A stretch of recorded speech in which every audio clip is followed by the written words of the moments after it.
ಪ್ರೀತಿಯ ಸ್ನೇಹಿತರೆ, ಎಲ್ಲರಿಗೂ ನನ್ನ ನಮಸ್ಕಾರಗಳು. ನಾನು ನಿಮ್ಮ ಪ್ರೀತಿಯ ಕನ್ನಡ ಕುವರಿ. ಈ ದಿನ ನಾವು ಮಸಾಲೆ ಪಡ್ಡು ಹೇಗೆ ಮಾಡೋದು ಅಂತ ನೋಡೋಣ. ಭಾನುವಾರ ಆಗಿದೆ, ಪಾಪು ಮಸಾಲೆ ಪಡ್ಡು ಬೇಕು ಅಂತ ಕೇಳ್ದ, ಹಾಗಾಗಿ ಮಸಾಲೆ ಪಡ್ಡು ಮಾಡೋಣ ಅಂತ. ಅದಕ್ಕೋಸ್ಕರ ರಾತ್ರಿನೇ ಅಕ್ಕಿದು ಬ್ಯಾಟರ್ ರೆಡಿ ಮಾಡ್ಕೊಂಡಿದ್ದೀನಿ. ನೋಡಿ, ಇದು ಮಾಮೂಲಿ ದೋಸೆ ಹಿಟ್ಟಿನ ಅದಕ್ಕೆ ಇದು ಬ್ಯಾಟರ್ ರೆಡಿ ಆಗಿದೆ. ಇದಕ್ಕೆ ಮಸಾಲೆ ಏನೇನು ಹಾಕೋತಿದ್ದೀನಿ ಅಂತಂದರೆ, ಇಲ್ಲಿ ನೋಡಿ, ತಬ್ಬಾಕ್ಷಿ ಸೊಪ್ಪು, ಕರಿಬೇವಿನ ಸೊಪ್ಪು, ಸಣ್ಣದಾಗೆ ಕಟ್ ಮಾಡ್ಕೊಂಡಿರೋ ಈರುಳ್ಳಿ, ಸಣ್ಣದಾಗಿ ಕಟ್ ಮಾಡ್ಕೊಂಡಿರ್ತಕ್ಕಂಥ ಟೊಮೊಟೊ, ಸಣ್ಣದಾಗಿ ಕಟ್ ಮಾಡ್ಕೊಂಡಿರ್ತಕ್ಕಂಥ ಹಸಿಮೆಣಸಿನ್ಕಾಯಿ, ಸಣ್ಣದಾಗಿ ಕಟ್ ಮಾಡಿರೋ ಕೊತ್ತಂಬರಿ ಸೊಪ್ಪು, ಜೊತೆಗೆ ಒಂದು ಕ್ಯಾರೆಟ್ ತುರಿಯನ್ನು ತೊಗೊಂಡಿದ್ದೀನಿ. ಇದಕ್ಕೆ ವಿಶೇಷವಾಗಿ ಪಡ್ಡಿಗೆ ನಾನು ಹೆಚ್ಚಿನದಾಗಿ ಕಾನ್ಸಂಟ್ರೇಟ್ ಮಾಡ್ತಕ್ಕಂಥದ್ದು ಇದು ಹೆಸರುಬೇಳೆ ಹಾಕಿದ್ರೆ ಮಸಾಲೆ ಪಡ್ಡು ತುಂಬ ಚೆನ್ನಾಗಾಗತ್ತೆ. ಅದ್ರ ಜೊತೆಗೆ ಕಡಲೆಬೇಳೆ, ರುಚಿಗೆ ಎಷ್ಟು ಬೇಕೋ ಅಷ್ಟು ಉಪ್ಪು, ಒಗ್ಗರಣೆಗೆ ಸಾಸಿವೆ, ಜೀರಿಗೆ, ಒಂದು ಸ್ವಲ್ಪ ಖಾರದ ಪುಡಿ ಕೂಡ ಇಟ್ಕೊಂಡಿದ್ದೀನಿ. ಇವೆಲ್ಲ ಪದಾರ್ಥಗಳನ್ನು ಬಳಸ್ಕೊಂಡು ಯಾವ ಥರ ನಾವು ಮಸಾಲೆ ಪಡ್ಡನ್ನು ಮಾಡೋದು ಅಂತ ನೋಡೋಣ ಸ್ನೇಹಿತರೆ.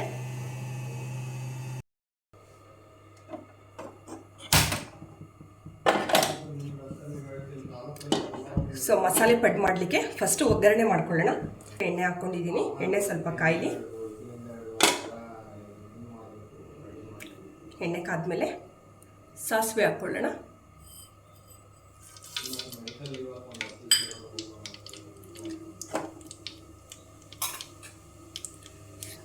ನೋಡಿ, ಜೀರಿಗೆ ಹಾಕ್ಕೊಳ್ಳೋಣ. ಕಡಲೆಬೇಳೆ ಹಾಕ್ಕೊಳ್ಳೋಣ. ಹೆಸರುಬೇಳೆ ಇದು ಹಾಕಿ ನೋಡಿ, ತುಂಬ ಚೆನ್ನಾಗಾಗುತ್ತೆ ಪಡ್ಡು.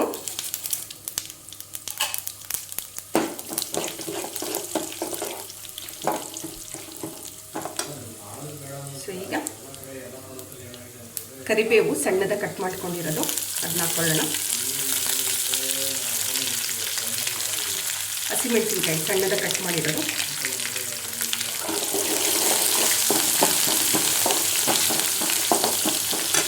ಈಗ ಸಣ್ಣದ ಕಟ್ ಮಾಡ್ಕೊಂಡಿರೋ ಈರುಳ್ಳಿ ಹಾಕೋಣ.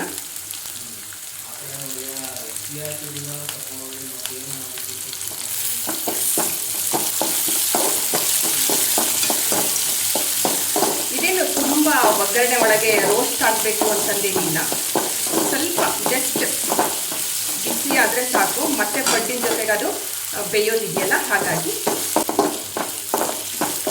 ಇವಾಗ ಇದಿಷ್ಟು ಸಾಕು. ಈಗ ಇದಕ್ಕೆ ಟೊಮೊಟೊ ಹಾಕ್ಕೊಳ್ಳೋಣ. ಟೊಮೊಟೊ ಒಂದು ಸ್ವಲ್ಪ ಬಾಡಿಸ್ಕೊಳ್ಳೋಣ.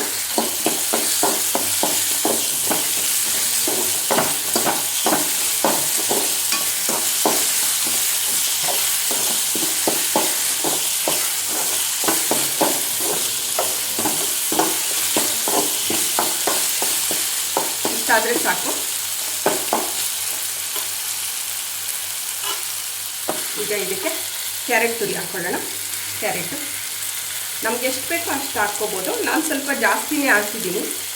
ಬ್ಯಾಟರ್ಗಿದ್ದು ಸ್ವಲ್ಪ ಮಸಾಲೆ ಜಾಸ್ತಿ ಹಾಕ್ಕೊಂಡಿದ್ದೀನಿ. ನನಗೆ ಜಾಸ್ತಿ ತರಕಾರಿ ತಿನ್ನೋದು ಅಂತಂದರೆ ಭಾಳ ಇಷ್ಟ ಆಗುತ್ತೆ. ಸ್ವಲ್ಪ ಕಂಟೆಂಟ್ ಇರುತ್ತೆ. ನಾವು ಪಲಾವ್ ಮಾಡೋದು ಅಷ್ಟೇ, ನಾನು ತರಕಾರಿ ಜಾಸ್ತಿ ಹಾಕಿರ್ತೀನಿ, ಸ್ವಲ್ಪ ರೈಸ್ ಕಡಿಮೆ ಹಾಕಿರ್ತೀನಿ.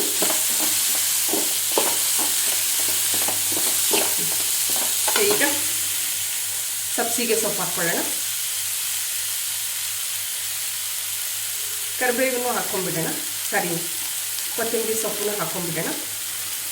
ಈಗ ಸ್ವಲ್ಪ ಬಾಡಿಸ್ಕೊಳ್ಳೋಣ.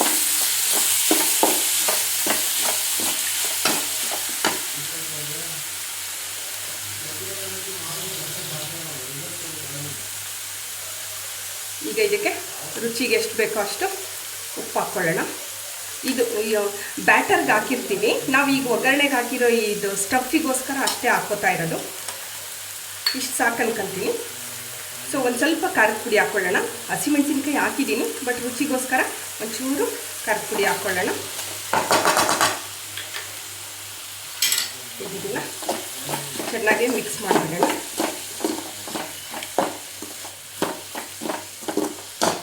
ಈಗ ಇದು ಎಲ್ಲ ಮಿಕ್ಸ್ ಆಗಿದೆ.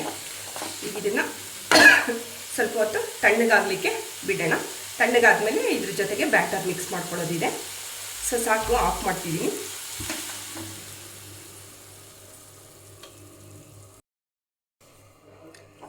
ಈಗ ನೋಡಿ, ಇದು ಒಗ್ಗರಣೆ ಎಲ್ಲ ಮಸಾಲೆದು ಹಾಕಿರೋದೆಲ್ಲ ತಣ್ಣಗಾಗಿದೆ. ಈಗ ಇದಕ್ಕೆ ಬ್ಯಾಟರ್ ಸೇರಿಸ್ಕೊಳ್ಳೋಣ.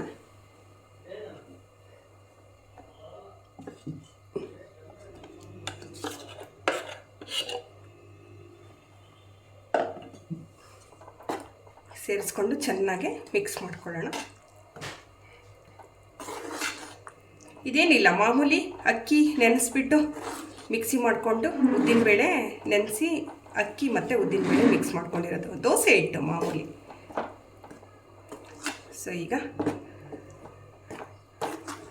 ಮಸಾಲೆ ಪಡ್ಡು ಮಾಡಲಿಕ್ಕೆ ಹಿಟ್ಟು ರೆಡಿಯಾಗಿದೆ. ಈಗ ಪಡ್ಡಂಚು ತೊಗೊಂಡ್ಬಿಟ್ಟು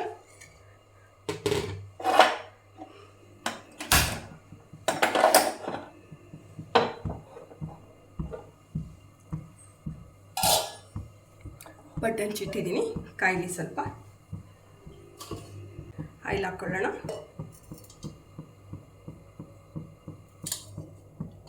ಕಾದಿದೆ. ಈಗ ಮಾಡಿಟ್ಕೊಂಡಿರ್ತಕ್ಕಂಥದ್ದನ್ನು ಹಿಟ್ಟು ನಿಧಾನವಾಗಿ ಹಾಕ್ತಾ ಹೋಗೋಣ.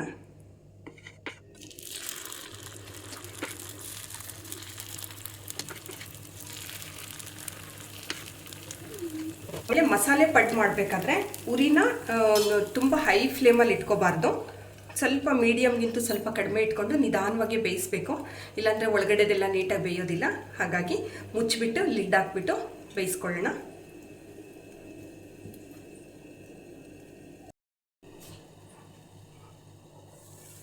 ಈಗ ನೋಡಿ, ಸಿಮ್ಮಲ್ಲಿ ಇಟ್ಕೊಂಡು ಬೇಯಿಸಿರೋದಕ್ಕೆ ಎಷ್ಟು ನೀಟಾಗಿ ಬೆಂದಿದೆ. ಈಗ ಇದನ್ನು ತಿರ್ವಾಕೊಳ್ಳೋಣ. ಮೇಲೇನು ಆಯಿಲ್ ಹಾಕ್ಕೊಳ್ಳೋದು ಬೇಡ. ನೋಡಿ ಎಷ್ಟು ನೀಟಾಗಿ ಗೋಲ್ಡನ್ ಬ್ರೌನ್ ಕಲರ್ ಬಂದಿದೆ. ಇದು ಈ ಥರ ಪಡ್ಡು ನೀಟಾಗಿ ಈ ಥರ ಹಿಂಗೆ ಎದ್ದರೆ ಕರೆಕ್ಟಾಗಿದೆ, ಬ್ಯಾಟರು ಕರೆಕ್ಟಾಗಿದೆ, ಆಮೇಲೆ ನೀಟಾಗಿ ಬೆಂದಿದೆ ಅಂತ ಕೂಡ ಅರ್ಥ. ಅದೊಂದು ಸ್ವಲ್ಪ ಹಿಂಗೆ ಅಂಟ್ಕೋತಾ ಇದೆ ಅಂತಂದರೆ ಆವಾಗ ನೀಟಾಗಿ ಪಡ್ಡು ಒಳಗಡೆ ಎಲ್ಲ ಬೇಯ್ತಾ ಇಲ್ಲ ಅಂತ ಅಂಡರ್ಸ್ಟ್ಯಾಂಡಿಂಗ್. ಅದು ನೀಟಾಗಿ ಈ ಥರ ಎದ್ದೇಳಬೇಕು, ಅದು ತಾನೇ ಎದ್ದು ಮೇಲೆ ಬರಬೇಕು. ಈಗ ಉಲ್ಟಾ ತಿರುಗಿಸಾಕಿದ್ದೀನಿ. ಇವಾಗ ಒಂದು ಸ್ವಲ್ಪ ಹೊತ್ತು ಬೇಯಲಿ. ಚೆನ್ನಾಗಿ ಕಾಣಿಸ್ತಾ ಇದೆ ನೋಡಿ, ಗೋಲ್ಡನ್ ಕಲರ್ಗೆ. ಸೊ ಈ ಥರ ಮಾಡಿಕೊಟ್ರೆ ತರಕಾರಿ ತಿನ್ನಲ್ಲ ಅನ್ನೋ ಅಂಥ ಮಕ್ಕಳು ಕೂಡ ತರಕಾರಿ ತಿಂತಾರೆ, ಮತ್ತು ರುಚಿನೂ ಚೆನ್ನಾಗಿರುತ್ತೆ. ನಮ್ಮನೇಲಿ ಪ್ಲೇನ್ ಪಡ್ಡಿಗಿಂತೂ ಮಸಾಲೆ ಪಡ್ಡನ್ನೇ ಜಾಸ್ತಿ ಎಲ್ಲರೂ ಇಷ್ಟಪಡ್ತಾರೆ. ಅದರಲ್ಲೂ ನಮ್ಮ ಮನೆಯವರು ಮನು ಪುಟ್ಟಂಗಂತೂ ಮಸಾಲೆ ಪಡ್ಡು ಅಂದರೆ ಭಾಳ ಇಷ್ಟ.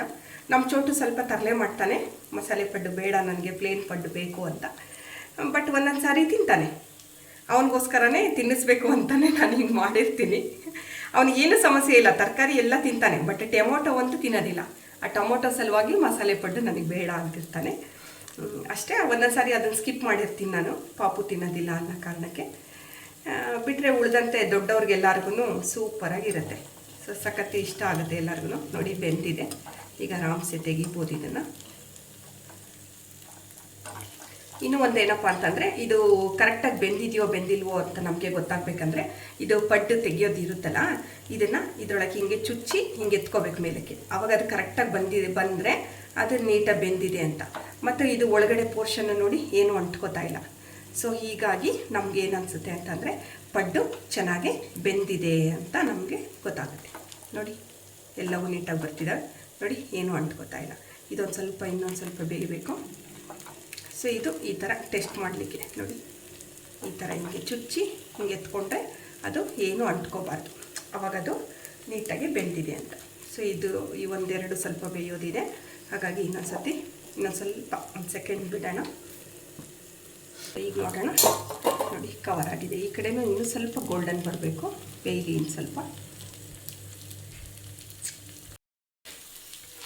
ಈಗ ಬನ್ನಿ ನೋಡಿ, ಫುಲ್ ಇದು ಕೂಡ ಗೋಲ್ಡನ್ ಬಂದಿದೆ, ಚೆನ್ನಾಗಿ ಬೆಂದಿದೆ.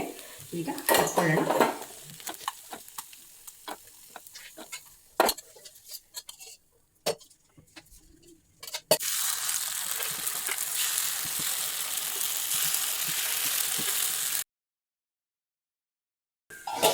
ನೋಡಿ ಈಗ ಇದು ಕೂಡ ಆಗಿದೆ. ಪಡ್ಡು ಮಾಡಬೇಕಾದ್ರೆ ಸ್ವಲ್ಪ ಅವಸರ ಮಾಡೋ ಹಾಗಿಲ್ಲ, ಅದರಲ್ಲೂ ಮಸಾಲೆ ಪಡ್ಡು ಮಾಡಬೇಕಾದ್ರೆ. ಯಾಕಂದರೆ ಒಳಗಡೆ ಇರ್ತಕ್ಕಂಥದ್ದೆಲ್ಲ ಮಸಾಲೆ ಎಲ್ಲ ತರಕಾರಿ ಎಲ್ಲ ನಾವು ಹಾಕಿರ್ತೀವಲ್ಲ, ಅದು ಸಹ ಎಲ್ಲ ನೀಟಾಗಿ ಬೇಯಬೇಕಲ್ಲ, ಆ ಕಾರಣಕ್ಕೆ. ಸೊ ಆದಷ್ಟು ಇದನ್ನು ಸಿಮ್ಮಲ್ಲಿ ಬೇಯಿಸಿದ್ರೇ ತುಂಬ ಒಳ್ಳೆಯದು.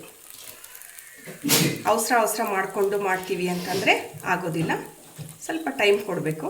ಹಂಗಂತ ತುಂಬ ಟೈಮ್ ಏನು ಬೇಕಾಗೋದಿಲ್ಲ. ಸೊ ಇದು ಸಿಮ್ಮಲ್ಲಿ ಮಾಡಬೇಕಲ್ಲ, ಆ ಕಾರಣಕ್ಕೆ ಸ್ವಲ್ಪ ಟೈಮ್ ಜಾಸ್ತಿ ಬೇಕಾಗುತ್ತೆ. ನೋಡಿ, ಇದು ಇನ್ನೂ ಸಖತ್ತಾಗಿ ಬಂದಿದೆ. ಇಷ್ಟು ಗೋಲ್ಡನ್ ಬ್ರೌನ್ ಇದ್ರೇ ಅದು ನೋಡಲಿಕ್ಕೂ ಚೆನ್ನಾಗಿ ಅನ್ಸೋದು. ನೋಡಿ, ಸಖತ್ತಾಗಿ ಕಾಣಿಸ್ತಾ ಇದೆ.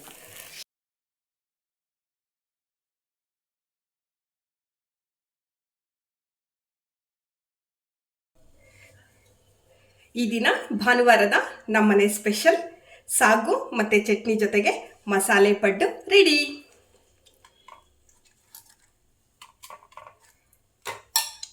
ಆಹಾ, ಮಸಾಲೆ ಪಡ್ಡು ಹಾಕಿ ಕೊಟ್ಟರೆ ಮೋಹನಿಗೆ ಊಟ ಬಾರಿಸಿ ನಿದ್ದೆ ಹೊಡೆದ್ರೆ ಹೆಂಗಿರುತ್ತೆ ಸಂಡೆ ನಿದ್ದೆ ಅಂದರೆ ಅಷ್ಟು ಸೊಗಸಾಗಿ ಇರುತ್ತೆ. ನೋಡಿ ಸ್ನೇಹಿತರೆ, ಭಾನುವಾರದ ಮಸಾಲೆ ಪಡ್ಡು ರೆಡಿ. ಟೇಸ್ಟ್ ನೋಡೋಣ ಹೇಗಾಗಿದೆ ಅಂತ. ನೋಡಿ, ಪಡ್ಡು ನೋಡಿ ಹೇಗೆ ಬೆಂದಿದೆ ಅಂತ. ಸೊ ನೋಡಿ, ಸಖತ್ತಾಗಿ ಬೆಂದಿದೆ. ಆಹಾ, ಹೊಗೆ ಬರ್ತಾ ಇದೆ. ಇದನ್ನು ನಾನು ಫಸ್ಟು ಚಟ್ನಿ ಜೊತೆ ತಿಂತೀನಿ.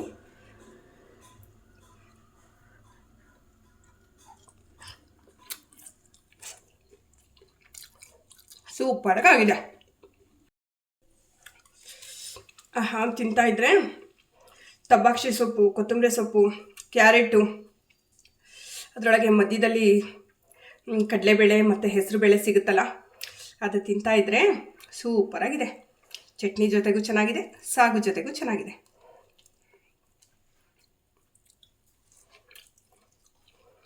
ಮಸಾಲೆ ಪಡ್ಡಿಗೆ ವಿಶೇಷವಾಗಿ